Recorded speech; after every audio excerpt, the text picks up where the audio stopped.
rasuulka sallallahu alayhi wasallam markii ugu horeysay ee loo soo diray malku jibriil wax akhrin ayaa nabiga sallallahu alayhi wasallam loo diray iqra bali wax akhri hadawna maxaa la yiri alladhi allama bil qalam wax akhrin iyo wax qorid baa nabiga loo soo diray sallallahu alayhi wasallam marka aad baan ugu faraxsanahay inaan maaragtay goobtan quruxda badan aan maanta ka soo qayb galo waa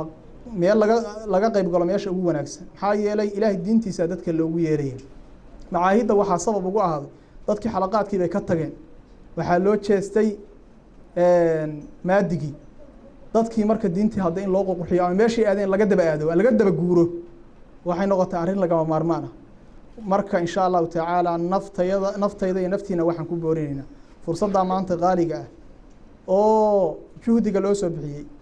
culumo ayaa waxa weeyaan in juhdi hadda ku soo bixisay oo safar u soo gashay waa arrin qaali ah ayaga waa uga ducaynaynaa waxaan leenahay saantiina cumro iyo xaj allah idin waxaa jira marka macahad la yiraahdo macahadka magaciisa halka idin kaga muuqdo loogu magac daray nin sheekh ah oo loo waxa weeye waqfay oo la yiraahdo professor Sheekh Xasan Sheekh Maxamed Al-Fatih wuxuu markaa si gaaban ugu mashhuuroobay macahad al-Fatih neena saasa la iska qabsaday macahadkaas macahad al-Fatih Suudaan buu ka jiri jiray culumta shariicada islaamka waa lagu baran jiray shahaadadiisuna wuxuu u dhigmay hoose dhexe sare shahaadadiisa waxa lagu geli jiray jaamacadaas waxa lagu baranayaa culumta shariicada qofku baranaya hadduu rabana maadiga buu gelayaa oo asaga waxa lagu qaataa Englishka xisaabta iyo computerka iyo baakimada maadooyinka lagu qaato macahadkaas oo halka ka jiray baa culimada Soomaaliyeed waxay u galeen inuu Soomaaliya soo gaaro oo Soomaaliya farac looga furo qofkii ka baxana oo xagga Suudaan tagi karo jaamacadiina uu ka geli karo jaamacadda la yiraahdo Jaamacatu Afriqiya Al-Caalamiya baa ka aqoonsan markii halkan keenana waxay ku dadaaleen jaamacadihii wadanka inay aqoonsadaan qaybahooda oo qofkii ka soo baxa oo kulliyadda shariicada ku geli karo sida Jaamacatu Daaha Al-Caalamiya oo kale macadka noocaas ah oo inoo jooga maamulihiisii u qaabilsanaa Soomaaliya oo dhan meel laga furo waxa ugu horeysay Puntland Gaalkacyo xaruntiisa asalka maamulihii baa nala jooga Sheekh Cabdiwali Diiriye Ilaahay xifdiyo subhanahu wa ta'ala isaga macadka iyo shahaadadiisa iyo maqaamkiisa inuu ka warbixin doona waxaanu ku dadaalnay furuuc badan oo loo sameeyay bacdigeed Bacadweyn Galdogob meesha la yiraahdo Bursaalax Burtinle kulli waa ka furan yahay degmada sanadkii hore aanu ku talagalnay inaan ka furno haddana waa dib dhignay sanadkan bay noo suurooday alxamdulillahi rabbil caalamiin waxaanu ku talagalnay xaruntaas inaanu furno macadka shariicada ah si ay uga faa'iideystaan dadkii awal culumtaas bartay iyo kuwii meel dhexe ay u marisay iyo kuwa hadda bilaabaya intuu ay uga faa'iideystaan waxaan kaloo ku furnay oo xarunta macadka meesha ah sida boorkeeda ka arkisaan insha allahu tacaala markaz qayb ah markazkaas oo ku saabsan isaguna sidoo kale culumta shariicada laga bilaabo xadaanadii ilmaha barashadii quraanka culumta shariicada mabaadi'deedii iyo haddana bacdigeed takhasuskeedii oo qaybtan buu feer socdaa asagu laakiin wuxuu qabanayaa xadaanada oo ka soo bilaabanaya qaybtan cidii kitaabaha iyo akhrisan karo awal ma aragtay kaadii quraanka si fiican soo baratay baa geli ka dhah labada qaybood baa iska feer furnay si ay degmada uga faa'iideysto waxaan rajaynaynaa insha allahu tacaala sida furitaankiisa hore degmada u soo buuxisay in badan oo jecleedna maanta macnaha ay u cuudaarteen oo hawlo daraadooda ay u baaqdeen in waxa weeye looga faa'iideysan doono biidnillaahi tacaala waqtiga oo gaaban awgiis sheekhu aad buu mahadsan Sheekh Axmed Cabdiqaadir madaxa macadka Al-Fatih ee degmada Jariiban waqtiga oo gaaban awgiis ana codsanay hadallada in la soo gaagaabiyo ayadaan laga wada tagin hadalkii haddana waxaan rabaa inaan kusoo dhaweeyo Sheekh Cabdiwali Diiriye oo ka mid ah waxa weeye culimada keentay macadka degmada Jariiban kusoo dhawow Sheekh bismillah alxamdulilah thanaa lillah والصلاة والسلام على أشرف المرسلين سيدنا محمد وعلى آله وصحبه وسلم أما بعد دمان ولا ليال وين سلام يا بهذا معمولك دقمدة وضياشة عقيانينتا والدينتا أرضا معمولك معتك هل كان هدي رب إن شاء الله تعالى هذا عصب والله ما عامي بلشة قيمة كل الدوان تكستا وحنكم سلام يا السلام عليكم ورحمة الله وبركاته سلام كدب إلهي بقى مهاد سكله علماء يقول رئيسي يا آد إلهي أمهديسي يا نعميك وغشكيسي يا وناقة إن شاء الله تعالى وحن ربا وحير وقت واسكير بينا كتابته معدك يهوليس وحا ويهي si loo fahmo shayga cusub baa wuxuu u baahan yahay tafsiir iyo waxa uu yahay in la fahmo runtii macadkaas sidaad ka arkaysaan baa waa macad suudaaniya manhaj ahaan iyo shahaad ahaan iyo muxuu ahaa magac ahaan intaba macad suudaaniya weeye ilaa 2013 ayuu Puntland soo galay xarunta soo horeeyay laga furay Gaalkacyo maanta xarunta aan joogno maanta waxa weeye waa xaruntii 7aad wuxuu ka furan yahay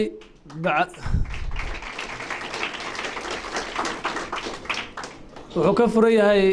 Gaalkacyo wuxuu ka furan yahay Bacadweyn wuxuu ka furan yahay Burtille wuxuu ka furan yahay Bursaalax wuxuu ka furan yahay Goldogob wuxuu ka furan yahay Boosaaso nasiib waxay u yeelatay maanta Jiriiban inuu halkaa laga furo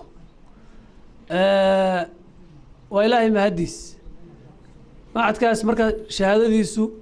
waa shahaado muctarifa oo ka duwan gashan wasaaradda Puntland iyo midda federaalka labaduba way u tiimbarayaan waxaa lagu haleelaa jaamacadaha dalkana waa lagu dhigtaa jaamacadaha dibaddana waa lagu dhigtaa waa macad la aqoonsan yahay runta xiriir fiican la leh jaamacatu Durmaan jaamacatu Afriiq Alcaalamiya jaamacatu Qur'aan kuwaas jaamacadaha caalamka kala yaala iyo runta jaamacadaha dalkeena ku yaala intaba si fiican looga daneeyo runta baahida macadkan wax weyn iyo weyn si weyn baa baahi badan loo qabay sida rag igu horeeyay ka sheekeeyeen ba waxay loo baahnaa macad diinta iyo maadigaba isku dhex wada oo dadku aysan maadi kaliya u go'in sida ogsoontihiin waxa iska dabar go'ay oo inta badan maaragtay hoos u dhac ku yimid ma dabar go'in hoos u dhac ku yimid sharciyada barashadeeda iyo luqadda carabiga barashadiisa iyo waxyaalahaas luqadaha laatiinka aad loo horumariyaa sidaa darteed marka baahi weyn baa macadka loogu qabay macadkan si weyn baa loogu diirsaday ardooyin fara badan baa ka soo baxay si fiican ma garanaysaa Puntland ha u batanaadeen iyo meelo kaleba jaamacadaha haleelo jaamacadiisi dhamaystay sida marka waa macad natiijadiisa la gaaray oo runtii biyo dhaciisa iyo ma garanaysaa miro goosigiisa la gaaray maantana waxaan ku faraxsanahay in laga furay Jiriiban annagoo og Jiriiban magaalo qadiimiya inay tahay oo runtii magac weyn Soomaaliya uga jirta magaalo weyna deegaankeeduna ballaaran yahay intay xukunto annagoo waliba og maalmaha kan dambe in ay badanayaan muxuu ahaa ama jaamacadaha laga furo ama macaahidka laga furo ama bahda waxbarasho laga furo waxay ku tusinaysaa degmada horumarka iyo in loo jeesaday iyo wanaagga waa cilmigu mar haddii maaragtay uu ku yimaado waxayna tusinaysaa jahliga inuu dhimanayo degmaduna horumar inay ku socoto waraxmatullaahi wabarakaatuhu aad buu mahadsan yahay waxa weeye sheekh nabadoon cabdiweli diiriye oo ka mid ah waxa weeye nabadoonada ugu waaweyn gobolka mudug kelmadiisa quruxda badan ee waqtiga kooban uu kusoo koobay aad buu mahadsan yahay sidoo kale waxaan rabaa inaan ku soo dhaweeyo waqtiga weliba weli jilicsan asna kelmadiisa iyo sheekh jaamac caynab oo asna ka mid ah martidii noogu imaatay gobolka mudug waa ilaahay diinkiisii subxaanahu wa tacaala waxay keentay marka si martabadii diinka loo garto qiimuhu gooyana loo garto xoogaagii shilimaadka ahaa ee lagu raadinayay adduunyada lagaga doonayeyna shahaadadeed iyo warqaddii lagu raadsan lahaa loo helo in diinkii loo casriyeeyo isagoo diinkii ilaahay la yaqaano xurmada lahaa ah haddana dadkii shahaado loogu sameeyo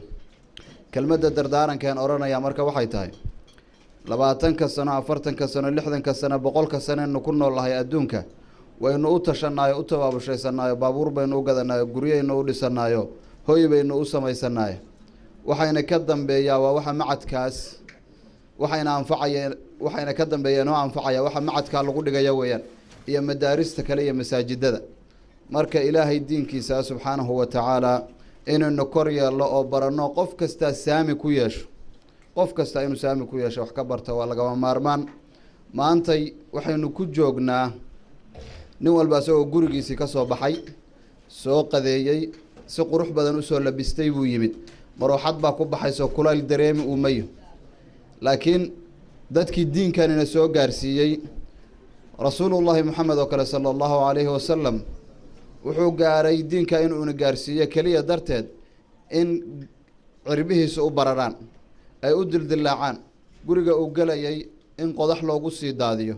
inuu u gaajoodo hameenada qeyb ka mid a bannaanka gaajo darteed ugu soo baxo marka dadka waxaan ku boorinayaa diinka ilaahay subxaanahu wa tacaala aynu kor yeelno aynu baranno asagana aynu ku dhaqanno insha allahu tacaala yahay sheekh jaamac caynab haddana waxaan rabaa isna sidoo kale anoona maanta waxa weeye dadku aad u tiro badan aan jeclaan lahaa kelmado badan inaan siiyo haddana inaan kelmado kooban siiyo waxa weeye sheekh سعيد أحمد فارح حسنا إن سيوس وكله كلمة كمان كسر دو شيخ macadkaasi oo ah macad in badan ka shaqaynayay gobolada Soomaaliya gaar ahaan Puntland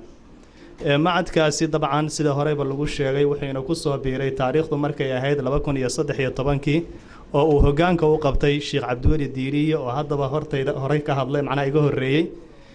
macadkaasi wuxuu xubintiisii koobaad dhigtay meesha la yiraahdo Gaalkacyo gobolka Mudug asagoo haddana u faafay gobolada kaleeto Galdogob Gaalkacyo meesha la yiraahdo Bursaalax Burtinle iyo meesha la yiraahdo Bacaadweyn ilaa Boosaaso macadkaasi runtii waa macad ardooyin badan ay ka takharujeen ay dadkaas ka takharujeen ku biireen jaamacado dalka iyo dibadda intaba ah sidii raggii hore ka sheekeeyeenna shahaadadiisu ay tahay shahaado laga aqoonsan yahay Puntland يعني وزارة waxbarashada Puntland iyo wasaaradda waxbarashada ee federaalka shahaadadii sana ay ku sawiran tahay ama uu wato calaamadii lagu yaqaanay wasaaradda waxbarashada ee federaalka waxaad moodaa markaa jaamacadkaasi laba arrimood ayuu xambaarsan yahay ama laba fariimood ayuu wadaa fariinta koobaad waxa weeye aqoontii diiniga ahayd oo cilmiyeysan oo ku dhisan heerka maanta la joogo oo shahaadiga ah ma raba inaan ku dheeraado raggii iga horeeyay ayaa ka hadlay madda labaad oo xambaarsan yahay waxa weeye asaga oo la jaan qaadaya heerka ay hadda wax ku socdaan oo waxbarashada ay ku socoto maadiga ah yacni waa diini feer socda maadiga habkii maadigu u bixi jirayna u baxaya waqtigii maadigu bixi jiray waqti la midana baxaya shahaadadii lagu qaadan jiray maadiga mid la midana lagu qaadanayo taas oo ay tahay horumarinta diinta aan ugala jeedno in diintu ay ku yeelato dadka saameyn ay ku yeelato ka dhex muuqato aqoontooda ay wataan calaamadii tusinaysay in ay soo barteen diinta islaamka taas oo inoogu taalla wax weyn aad ayaad ugu mahadsantihiin soo dhaweynta aad macadkaas soo dhaweyseen aad ayaad ugu mahadsantihiin furitaanka cusub aad macadka furteen aad ayaan idinkaga mahad celinaynaa farxad ballaaran inaba la soo koobi karina waan idin la wadaagaynaa waxaan rabaa kelmado kooban inaan kusoo dhaweeyo waxa weeye adeer maxamed xaashi su-aasna kelmadiisa ugu yaraahdo salaanka bacdi waxaan soo dhaweynaynaa diinta sharafta leh oo macadka oo naloo keenay oo aanu baahi weyn u qabno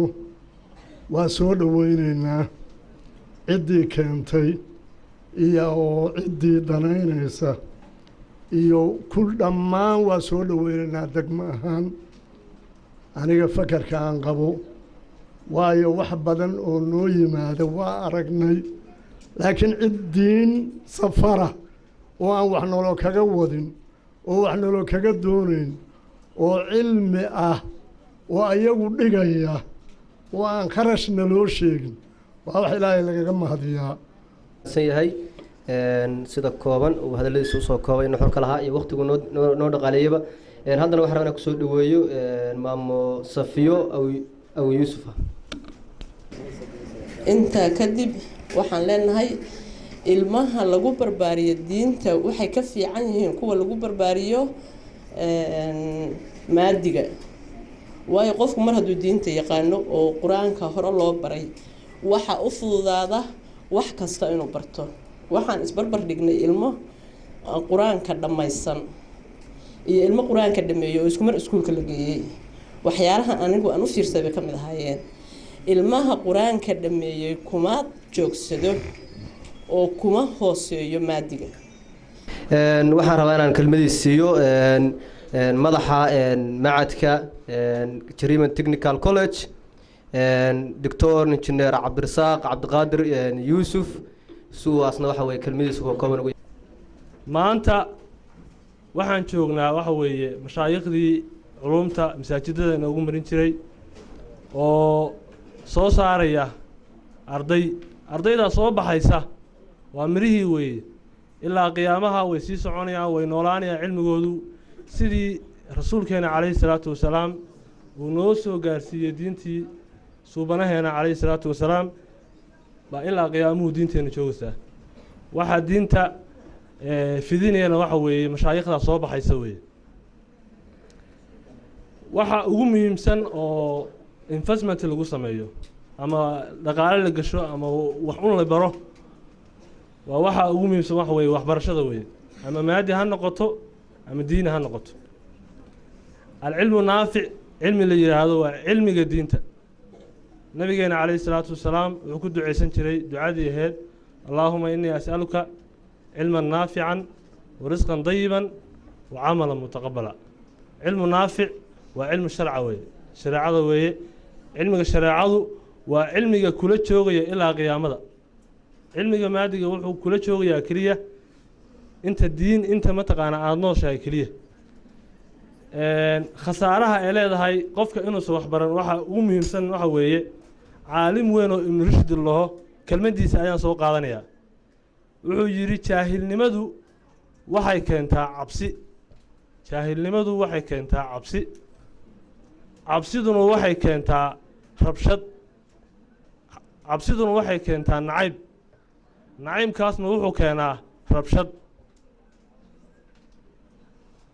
waxa ugu weyn oo hadda rabshada ka wada guud ahaan dalkeena soomaaliya waa dad aan soo baran aan aqoon badan ku lahayn diinteena suuban diinteena calayhi salaatu wasalaam diinteena aanan ku lahayn aqoon badan aad baan usoo dhaweynayaa macadka macad alfaatixi waa uga mahad celinayaa mashaayikhda hawshaan awoodda u saaray aad buu mahadsan yahay doctor cabdirasaaq cabdiqaadir yuusuf haddana waxaan rabaa anoo ku guda jira waxa weeye kelmadaha iga koobnaa inaan qof haba siiyo waktigii maqribka oo soo gurguranay inaan kusoo dhaweeyo gudoomiyaha jaamacadda Jiriban International University mudane Saciid Cabdi Maxamed kusoo dhaweeyo annagoo bahda waxbarashada ahna waa ku faraxsannahay waana soo dhaweynaynaa aad baan uga mahad celinaa ciddii ka soo shaqaysay waayo waa macad aad muhiim noogu ah waa macad ugu baranaya shareecada islaamka oo runtii nolosha bini aadamka oo dhan sidii culimmadu u sheegeen aasaasi u ah aad baan uga mahad celinaya cid kasta oo ka soo shaqaysay waxaan ballan qaadanaya inaan si dhow ula shaqayno waxay inooga baahdaan ka maamul ahaan iyo ka jaamacad ahaan si dhowna aan ula shaqayno waxaan rabaa inaan haddana ugu soo gudbiyo dhanka mas-uuliyiinka waxa weye dowladda nagala joogta waxaan rabaa inaan kelmadda ugu horreysiiyo xildhibaan cabdisaciid cali suryaan xafladdan maanta waa xafladda ugu khayr badnayd oo naloo keeno ama annagu aan qabsanno inay tahay xaflad looga hadlaayo arrimaha diinta iyo inaynu diinta dadka la gaarsiiyo anugu kolley xafladdan inta halkan lagu dhigahayay kama soo qaybgelin oo middaan maanta ka horreysa masaajidada iyo culummadu meel walba waa nooga sheegayeen laakiin inaan xalfad u qabsanno saan isugu nimaanno waa arrin aad iyo aad maaragtay qaali u ah alxamdulilahi rabbilcaalamiin ilaahay baa mahad ku leh intii soo abaabushay iyo intii ka soo shaqaysay iyo intii noo keentay iyo inta ka soo qayb gashaba waxaan ka baryaynaa ilaahay uga baryaynaa in ilaahay jannadiisa inuu ilaahay gaarsiiyo dhammaan in ilaahay maaragtay xasanaadkooda ilaahay inuu ugu kordhiyo annaguna waan soo dhawaynaynaa waxaan u leeyahay bulshada aynu baranno diinta aynu baranno aakhiriya adduunba iyadaynu guul ku gaaraynaa waxa weeye waa inaynu arrintaas aynu aqballo ugu dambeeyo iisu waxa weeye har hadda waxa weeye gudoomiye ku-xigeenka degmada Jiriban iyo xildhibaanadu insha Allah aan rabnay inoo soo gabagabayso marka haddaan ku hormariyo waxa weeye kelmadda gudoomiye ku-xigeenka gudoomiye Mursal Cabdulla Khalaf ku soo dhawow intaa kadib waxaan si gaar ah ugu mahad celinayaa dadka degmada ku soo socda caaradkooduna joogo culimmadu ka mid tahay in ka soo horreysay xildhibaanadu kulligaana waxayna ka mudan tahay inaynu ama salaanno ama soo dhoweyno ama u mahad celinno inteena kale oo reer Puntland ah waxaan leeyahay marka hore horta inaga reer Jiribana waxaa layna ka rabaa dadka inaan u soo dhoweyno maanta si gaar ah inaan u soo dhoweyno xilba ayna saaran qof kasta waxaa la rabaa guriga uu deganaa inuu qol ka banneeyo oo gogol dhigo oo roog dhigo oo ku tala galo inuu ku soo dhaweeyo dadka layna ka rabaa qof kasta oo Jiriban gudihiisa degan marxaladda maanta Jiriban maraysa waa saas haddii aynaa ku talagelin inaynu saas samayno oo qof kasta guri laba qol qofkii degan waa inuu isugu wareego qol kalena waa inuu banneeyo waa inuu u banneeyo dadka soo socda weeyo dadkeena intaa kadib waxaan leeyahay halkan hadda ka hor waxaan ku furnay jaamacadda degmada Jariiban waa daah furnay way shaqaysaa waa horumari doontaa haddii alla idmo waa waxbarasho soo korodhay tanna waxbarashadii labaad oo ka dambeysay oo diiniga ahayd wey waa mid kow inoo ah waa mid aanu aad iyo aad ugu qiiraysannahay waxaan walba hore uga soo hadlay iyada hadalkeeda waxa ugu noqday qiirada ay haysa darteed weeye waxaan leeyahay aan samayno isku xiraan galabtii farxad weyn ayay ii tahay in intaan oo qof oo reer Jariiban ah oo u soo wada fariisatay ka faa'iideysiga waxbarashada inaan maartay la kulmo oo hortooda soo istaago waxaan u mahad celinayaa ilaahay baa mahad iska leh culimada isku soo xilqaantay iyo aqoon-yahanadaba culimo aqoon-yahano ah oo isku soo xilqaamay inay dadkooda gaarsiiyaan maaragtay diinta ay gaarsiiyaan oo ay fidiyaan waxa weeye aniga Xaawi Yuusuf ahaan macadkan Al-Faatix caruurtayda dhigan jirtay haddana Sheekh Cabdiweli ma qaan inuu xasuustay in kaleeto caruur baa u keensaday nin baa ka qalin jibiyay shahaado ka qaatay haddana jaamacad buu wuxuu ka dhigtaa Turkiga halkaas ay maraysaa marka waxaan aan leeyahay sidaas iyo si la mid ah oo kaleeto sharaf runtii iyo ku dayasho galab walba markuu waxbarashada ka soo noqdo wuxuu hamin jiray amba isku dayay culimadu uu la kulmo amba ragga meesha jooga sida ay u ogyihiin iyo qaabkooda inuu u labisto iyagoo kale uu noqdo exactly maadooyinka uu baranayay waxaa ka mid ahaa computerka IT-ga intuu weli waxbarashada ku jiray wuxuu bilaabay inuu ku shaqaysto shaqo bilaabay oo uu ku sii shaqaysanayay oo waliba asagoo yar oo maaragtay dugsiga sare wali ku jira inuu wax soo saar sameeyo